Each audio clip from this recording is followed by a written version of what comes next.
একটা সমঝোতায় চলে আসে। আগামী নির্বাচন হবে দুইটা ধারায়, মানব রচিত আইন আর আল্লাহর আইন।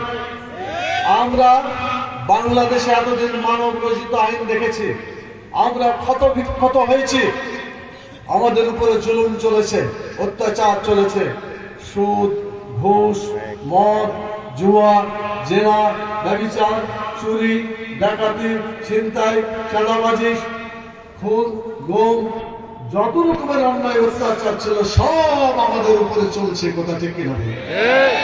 এটাকে আর চলতে দিতে চান? সত্যি বলছেন? তাহলে ঠেকাইতে হবে। কি ঠেকাইতে হবে? মানব রচিত মতবাদ বাংলাদেশের জমিনে আর আমরা আসতে দেব না ইনশাআল্লাহ। দুটো কাজ, একটা পজিটিভ, একটা নেগেটিভ। পজিটিভ হচ্ছে আল্লাহর আইন এখানে চলবে, আল্লাহর দেওয়া আইন এখানে চলবে। নেগেটিভ হচ্ছে মানব জীবনকে ক্ষত বিক্ষতকারী মানব রচিত মতবাদকে বাংলাদেশে আর আমরা চালু হতে দেব না। পারবেন? কথা দিলেন? রাসূল সাল্লাল্লাহু আলাইহি সাল্লাম এই কাজ করেছেন। যখন তার বয়স কথা বলার, কথা বুঝতে শিখার মতো হলো, টিনেজার বলা হয় ইংরেজিতে, তখন তিনি দেখলেন মানুষের উপর জুলুম চলছে, অন্যায় করছে মানুষের উপরে মানুষ। এইটা ঠেকানোর জন্য, জুলুমকে ঠেকানোর জন্য একটা দল করেছিলেন। বলেন তো দলটার নাম কি? হেল্পফুল ফুজুল। জোরে বলেন, নামটা কি? হেল্পফুল ফুজুল। রাসূল সাল্লাল্লাহু আলাইহি ওয়াসাল্লাম দল করলেন না করলেন না? তাহলে আপনারা কি দল করতে রাজি আছেন? হাত উঠিয়ে দেখান যে দল করবো ইনশাআল্লাহ। দল আমরা করব। রাসূল সাল্লাল্লাহু আলাইহি ওয়াসাল্লাম যে দল করেছেন সে দল আমরা করব ইনশাআল্লাহ। আগামী দিনে এই দলের মাধ্যমে জুলুম নির্যাতনকে আমরা অপসারিত করব ইনশাআল্লাহ। জুলুমকে দেশ থেকে বিতাড়িত করে ইসলামকে কায়েম করব ইনশাআল্লাহ। আল্লাহ তাআলা আমাদের দোয়া কবুল করুন। তাহলে আপনার কথা দিলেন, সংগঠন করবেন, ঠিক আছে?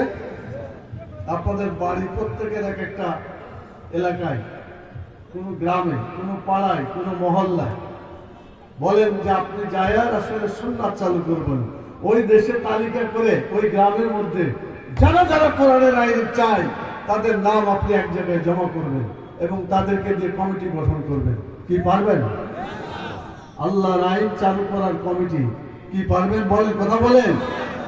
কষ্ট হলেও করতে হবে। সংগঠন ছাড়া শক্তি অর্জিত হয় না, শক্তি ছাড়া কোনো আইন চালু হয় না। সেজন্য আপনাকে এটা করতে হবে। এই আইন করতে গিয়ে রাসূল সাল্লাল্লাহু আলাইহি সাল্লাম কিন্তু মানুষের কাছে সমালোচিত হলেন, গালি খেলেন,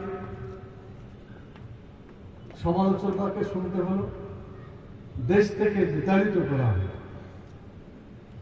জেল খাটতে হলো। বলেন কথাগুলো ঠিক কিনা? তাহলে নামাজ পড়া যেমন সুন্নাত, কোরআনের আইন চালু করার জন্য রাসূল সাল্লাল্লাহু আলাইহি ওয়াসাল্লাম দল গঠন করেছিলেন, এই দল গঠন করাও সুন্নাত। হযরত ওমর রাদিয়াল্লাহু তাআলা, ঠিক আছে আপনার সাথে আমিও একমত যে ফরজ, কিন্তু পাবলিক তো বোঝে যে সুন্নাত, রাসূলের সুন্নাত ছাড়া কেউ নাজাত পাবে না। সুন্নাতের আরেকটা অর্থ হলো যে ওই ফরজের অর্থও হয় জীবন বিধান। তো ইসলামী জীবন বিধান মেনে চলা, চালু করে, এটা ফরজ, এর মধ্যে কোনো সন্দেহ নেই। আমি যে কথাগুলো বলছি একটু বোঝার চেষ্টা করি। তো রাসূল সাল্লাল্লাহু আলাইহি সাল্লাম তিনি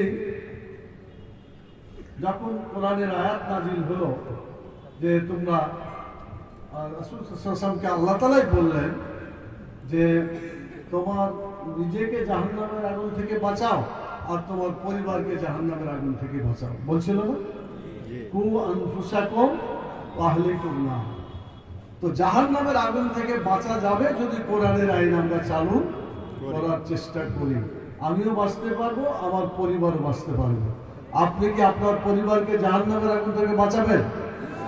তাহলে আপনি কোরআনের আইনের পক্ষে যেমন দল গঠন করলেন, আপনার বেগমকে, আপনার স্ত্রীকে, আপনার পরিবারের সদস্যদেরকে তাদেরকেও দল গঠন করাতে হবে।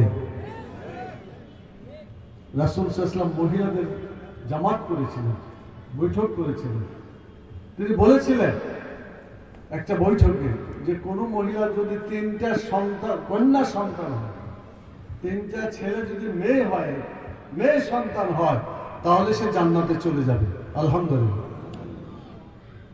এক সাহাবী বললেন যে যদি 2টা হয়, রাসূল সাল্লাল্লাহু আলাইহি ওয়াসাল্লাম বলেছেন 2জন হলেও জান্নাতে যাবে। তাহলে রাসূল সাল্লাল্লাহু আলাইহি ওয়াসাল্লাম যদি বৈঠক করে মহিলাদেরকে বুঝাইতে পারে, আপনি মহিলাদেরকে বৈঠক করে আপনার ছেলে মেয়ে স্ত্রী পুত্রকে বুঝাতে পারবেন না যে এই দেশের কোরআনের আইন চালু করতে হবে যেভাবে রাসূল সাল্লাল্লাহু আলাইহি ওয়াসাল্লাম কোরআনের আইন চালু করে গেছেন? পারবেন? পারবেন আপনারা? আরো দেখেন, রাসূল সাল্লাল্লাহু আলাইহি ওয়াসাল্লামকে আল্লাহ তাআলা বললেন যে কোরআনের আইন